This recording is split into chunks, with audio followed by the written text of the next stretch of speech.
One of the cooler things we can do with this idea of constant acceleration is analyze falling objects. Gravity provides a constant acceleration to objects when an object is in what we call free fall, meaning that it's only under the influence of gravity. It has a constant acceleration, which we call little g, and it has a value of 9.8 meters per second squared near the Earth's surface. I put a negative sign here, and the reason I do that is because we have to consider a coordinate system for this stuff. And the coordinate system I'm going to use is the one that we're familiar with, where up is positive and down is negative. If you were to drop an object with initial velocity of 0, it will start moving downward. In other words, its velocity will be in the negative direction, which means it's accelerating in that negative direction. If you were to throw an object up in the air with a positive velocity, its velocity will drop as it rises and then become negative on the way down. So what we have going on is gravity is taking away 9.8 meters per second worth of speed every second. What we're going to do as far as an example here is we're just going to take one example and beat it to death. We're going to do everything we can with this one example rather than doing several examples. So let's go ahead and look at one. All right, I wasn't kidding. This is a long one. A person throws a ball upward into the air with an initial velocity of 15 meters per second.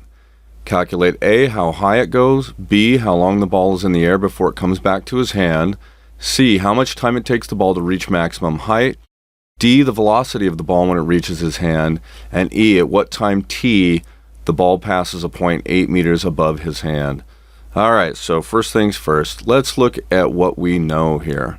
And in these type of problems, if it's free fall, if it's in the air, the one thing you automatically know is the acceleration. I know the acceleration, g, is negative 9.8 meters per second squared. That's not stated in the problem, but that's physics right there. That's the way the world works.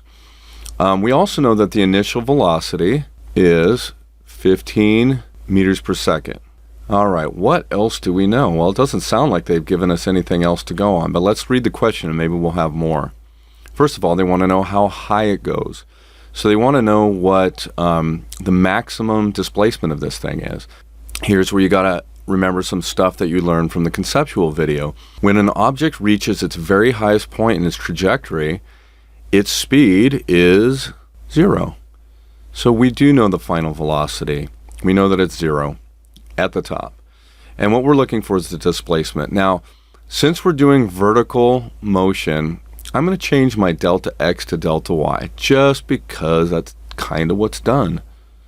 So what I'm looking for is what is the change in position of the ball when it reaches the point where it stopped, which is going to tell me how high it went.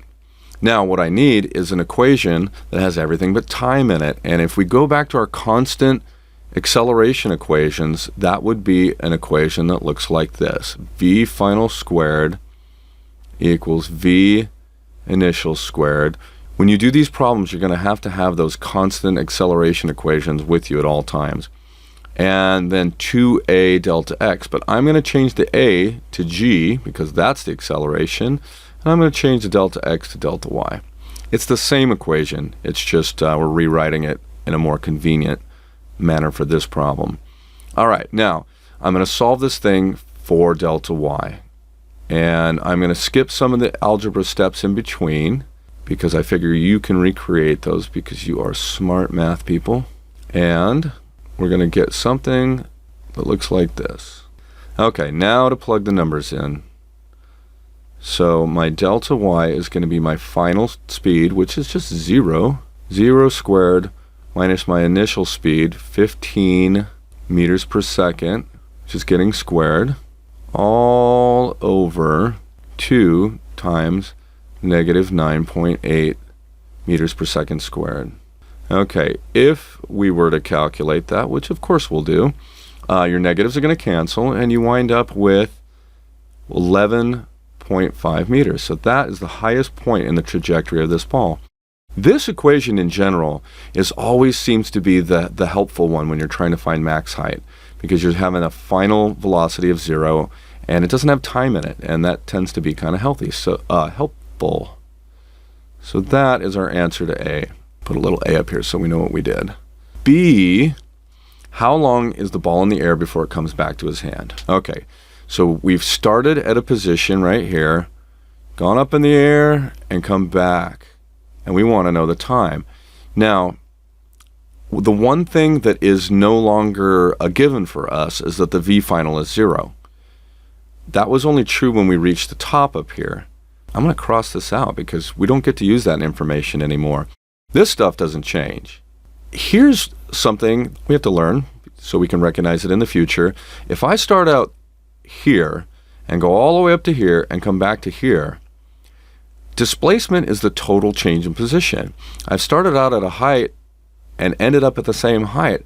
That means that my delta y is 0.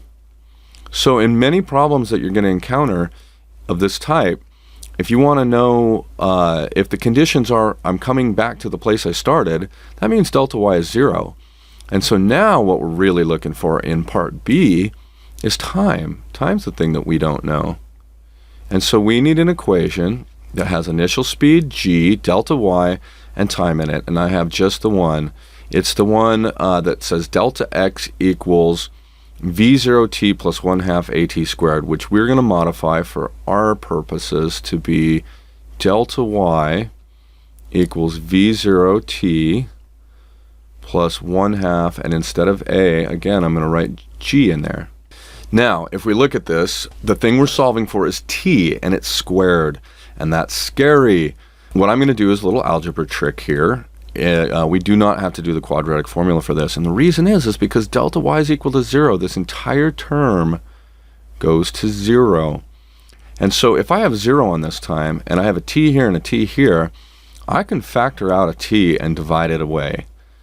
In other words, I can basically divide both sides of this equation by t, and what I get is 0 equals v0 plus 1/2 g t, and now I have something where t is only showing up once, and that's a good thing. So I'm going to subtract this to the other side, and then I get to multiply by 2 and divide by g.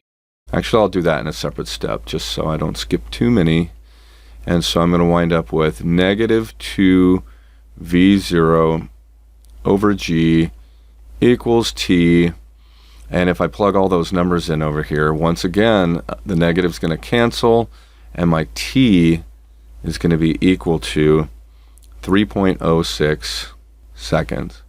That's my total time of flight. All right, figuring out some cool stuff here. Now, we want to know how much time it takes the ball to reach maximum height. I think you could intuitively see that the answer is half of this time. If it takes 3.06 seconds to go to the top and back down, it's going to take half that to go either all the way up or all the way back down. Now, let's just prove it real quick just for math's sake. And what I'm going to do is I'm going to use a formula, because what I know now is that these things are going to be in every formula I use, because these are what we call our initial conditions. But again, if I'm talking about what's happening at the top, my V final is equal to 0. So we should use that and something that has time in it. And that would be our equation that says that V final equals V initial plus AT, which we're going to turn into GT. Again, V final is 0. So what we're going to wind up with over here is that T equals negative VO over G. And if we plug the numbers in, negative 15 meters per second, oh, I forgot my little 0, whatever, over negative 9.8, things are going to cancel, those negative signs, and I wind up with, surprise, surprise, 1.53 seconds, which if you want to double check is exactly half of the other time. We've just proven now that what we thought might be true is true. Now, let's erase some of what we have and move forward. You may want to pause the video and copy stuff down. All right, I got rid of everything except for our initial conditions here. Okay, so we want to know what the velocity of the ball is when it reaches his hand. Now, we had some information before. We know that it took 3.06 seconds to go up to the top and back down to the bottom. That could be useful. We also know that when it reaches his hand the second time, that the total displacement is 0. We have a lot of information, and we only have to use some of it, it turns out, in this case, because we have more than we need to find what we're going to do. So I prefer to use the simplest equation I can. And my very, very favorite simplest equation is the one that looks like this, which happens to already be solved for our unknown that we'd like to know. We want to know what V final is going to be equal to. Now, I could use this information in a different equation. That would be totally acceptable, but I just prefer this one. And if we plug the numbers in, which we can do right away, we're going to get 15 meters per second plus negative 9.8 meters per second squared times that time of 3.06 seconds. This is the fun part. The answer turns out to be negative 15 meters per second. What? Yeah, what that means is that the ball returns to his hand the same speed he launched it. Okay, maybe that's intuitive to you, maybe it's not, but that's the case, and that's always the case. If you throw something up in the air, it's going to come down and hit your hand at the same speed that it left. Now, that's neglecting air resistance, so in the real world, sometimes that's not true. Okay, now let's get to the complicated part. At what time t does the ball pass a point 8 meters above his hand?